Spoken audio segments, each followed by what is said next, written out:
New Zealand's borders are constantly under threat from drugs, illegal goods and incoming passengers bringing plants, pests and animal diseases that could cripple our economy overnight. Only the men and women of the Customs Service and MPI Biosecurity stand in their way. They are New Zealand's Border Patrol. Tonight on Border Patrol, angry outbursts and some unusual items in their luggage. Very bizarre. Something's up at the mail centre.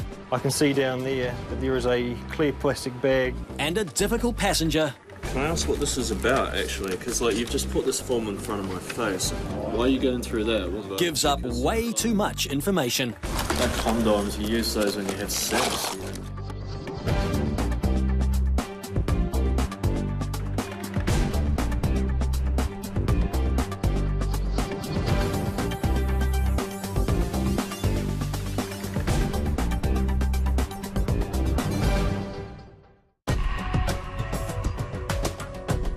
At our borders, all manner of people work behind the scenes, on the lookout for our safety, dodgy behaviour, or for suspicious goods.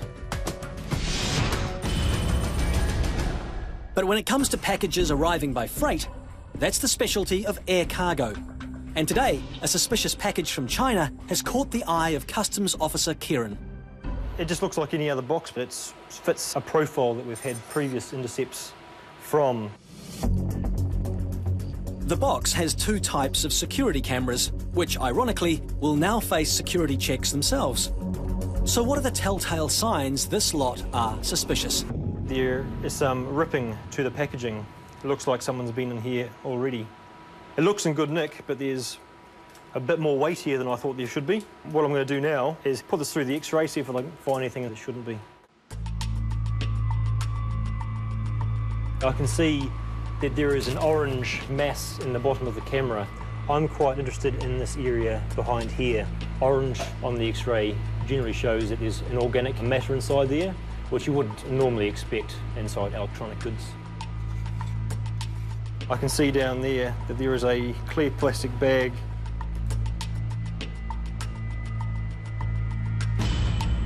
And we've found inside here a couple of packages of pink and yellow granules, which I believe to be Contact NT, which is a Class B controlled drug. Every week, air cargo are busting new methods to smuggle Contact NT into the country for the manufacture of the illegal drug P. What I'm going to do is I want to pick it up to its original condition, take it into our exhibiting room, and then prepare it as far as photos and securing the drugs so it's ready for court.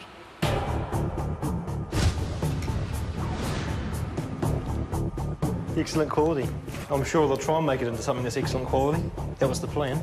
So there's 7 cameras all up, and I've found packages in all of them. I think we might be looking at just over 1 kilo in total. Contact NT is cold and flu medicine sold in China with none of the constraints we have here, like chemists taking note of your personal details.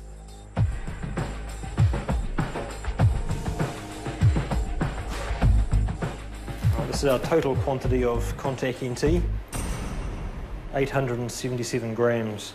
A 60-gram sample will be sent to the Environmental Science and Research Team to confirm the presence of pseudoephedrine. But what's the likely value of the 877-gram bag on the street? That will be made into around about 200 to 250 grams of P or methamphetamine. So we're looking at a potential street value of this as $250,000 as a finished product of P. Despite multiple finds like this on a daily basis, discovering a concealment is still a thrill. It's quite satisfying to know that today I've come to work and I've kept $250,000 worth of drugs off the streets.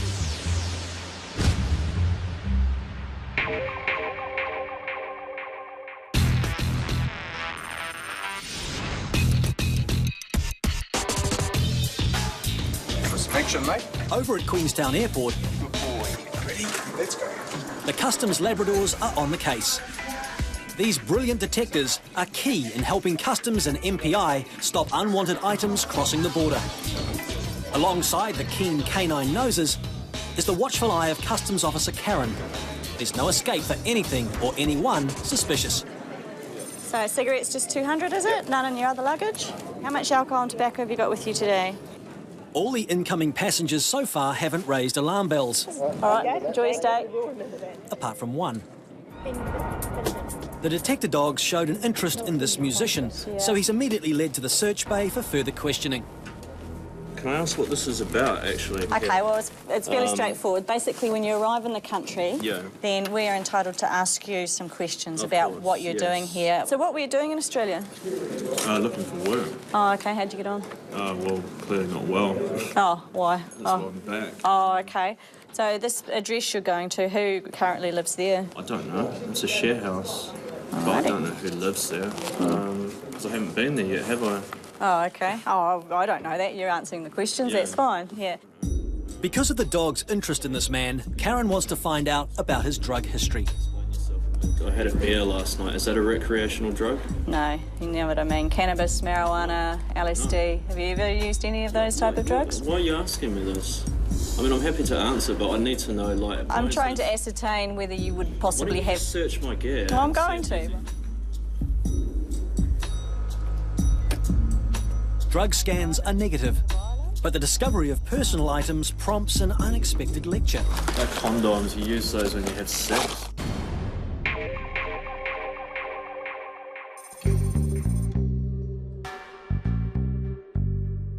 Customs profile every plane load of passengers that land in the country.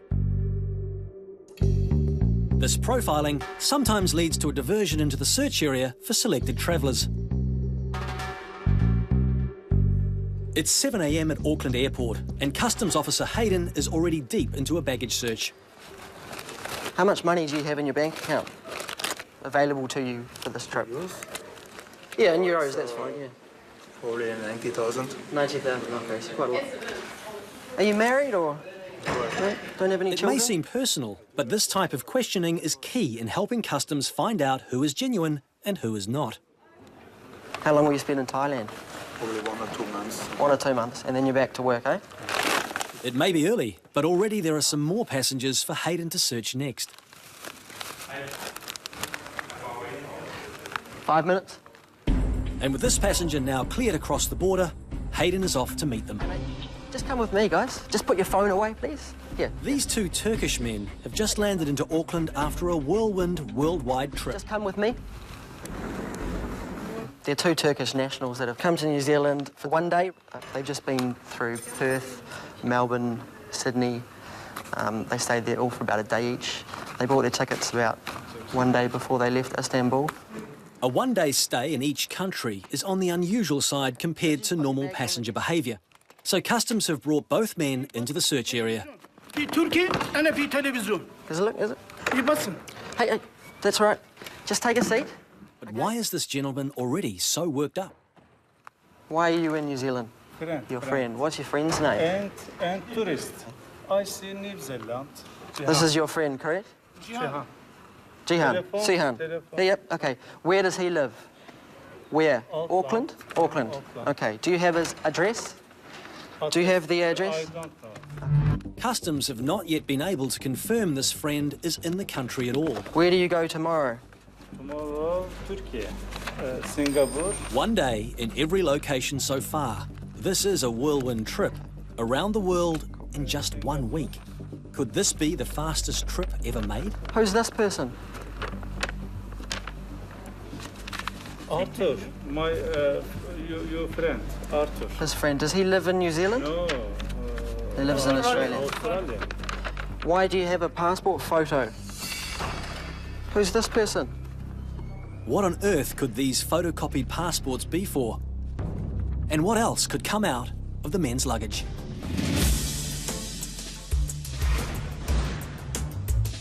In Queenstown, Customs Officer Karen has pulled over a prickly passenger for a random search. Can I ask what this is about, actually? Kind of island. With the search underway, Karen has just begun searching the man's bags. Like condoms, you use those when you have sex, so you don't get, like, sexually transmitted diseases or get some woman pregnant and then have to pay out, like, child support for the rest of your life. This character isn't shy about sharing his views on all manner of subjects. I think alcohol's an absolute poison, actually, for society. And I think that's wrong, actually. I think people deserve to have a choice there should be alternatives. You at least should be able to get things under prescription. You can't imagine anybody would import cannabis anyway, so most of it's grown in the country. Yeah. Yeah, I don't see the point myself either, but... With the drug scans of the bags negative and the luggage search turning up nothing, Karen has one more item she'd like to check. Do you have another phone on you? Nothing in your other pocket? No. I've seen on camera that you had another phone in your pocket. Do you want to... No, this is it. That's a camera. Yeah, I realise that. But I don't have another phone. You can check me. Okay. Well, anything else in your pockets? No.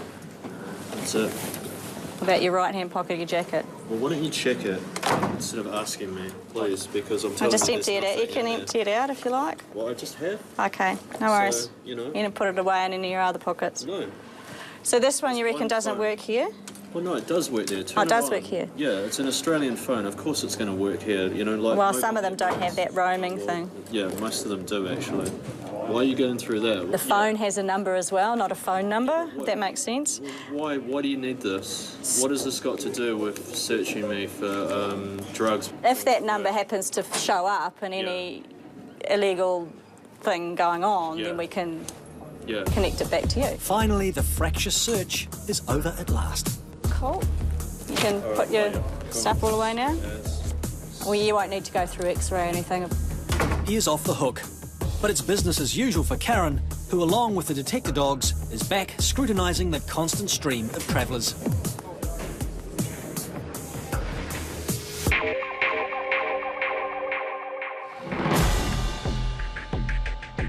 In Auckland, two men from Istanbul, which is a high-risk place for us, are also not enjoying their luggage search, and Hayden has unearthed some unusual documents. Who's this person? Yeah, don't This is Michael. Yeah, I know, I can read that, but is that a friend of yours? Yes, friend. It all seems a little bit weird.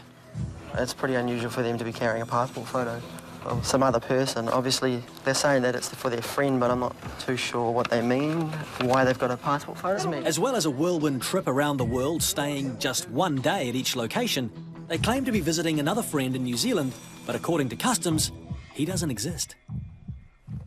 Your friend Jihan, yeah? Sihan? Teacher. This guy?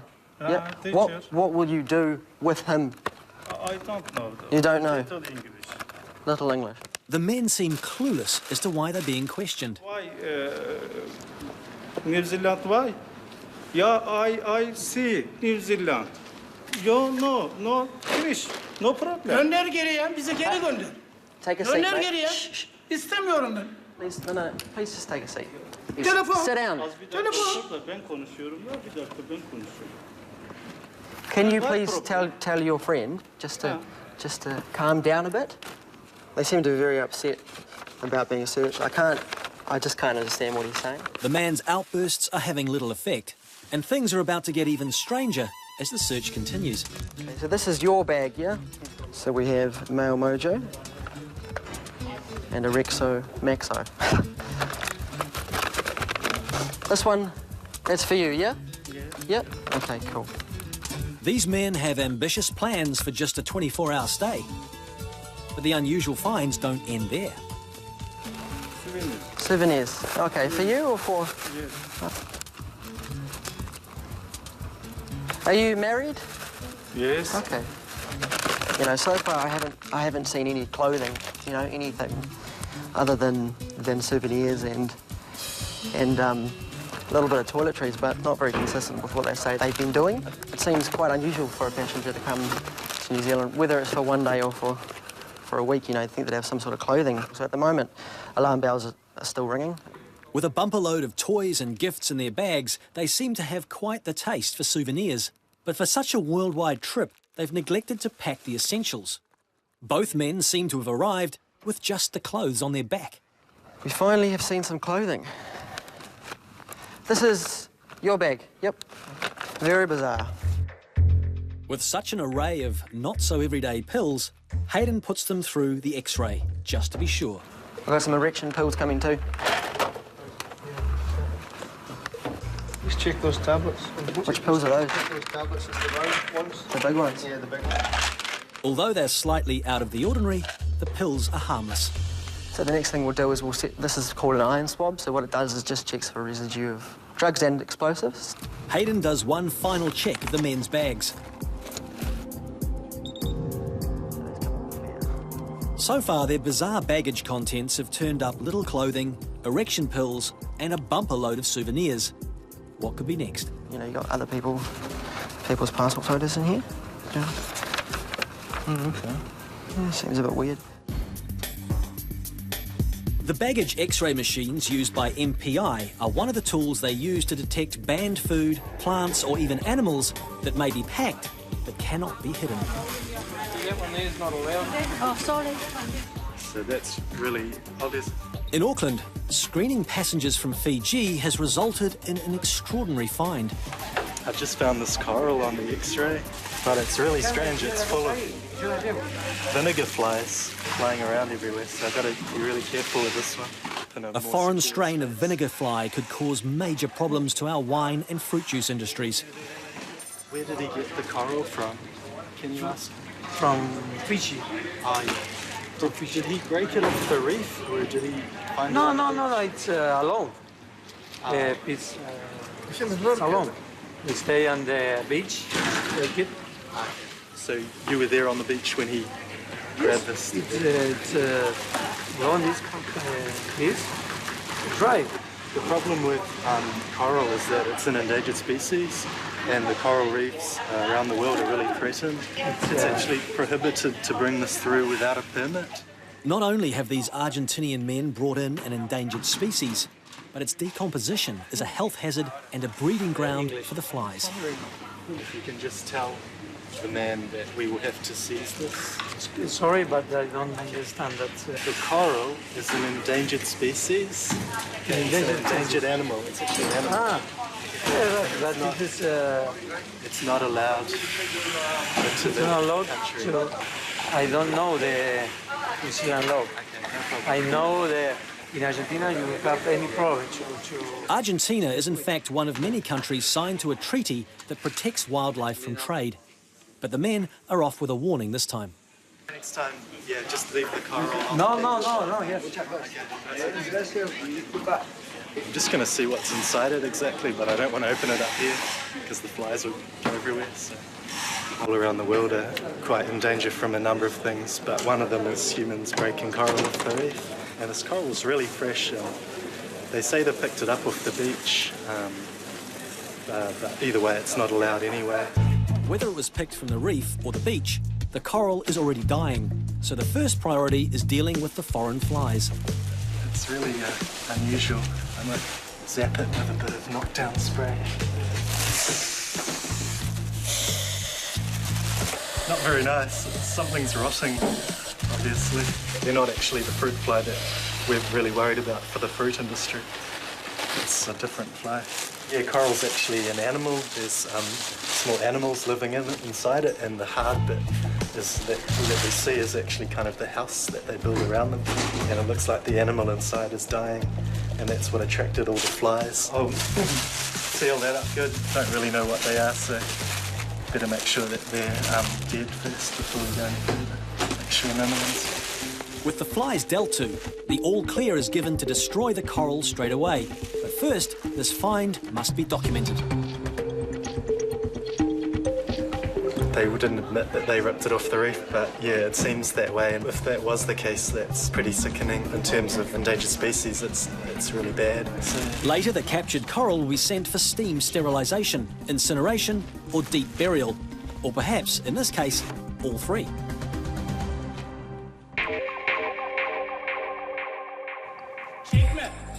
Two men being questioned by customs have little clothing, tons of souvenirs, erection pills... This one, that's for you, yeah?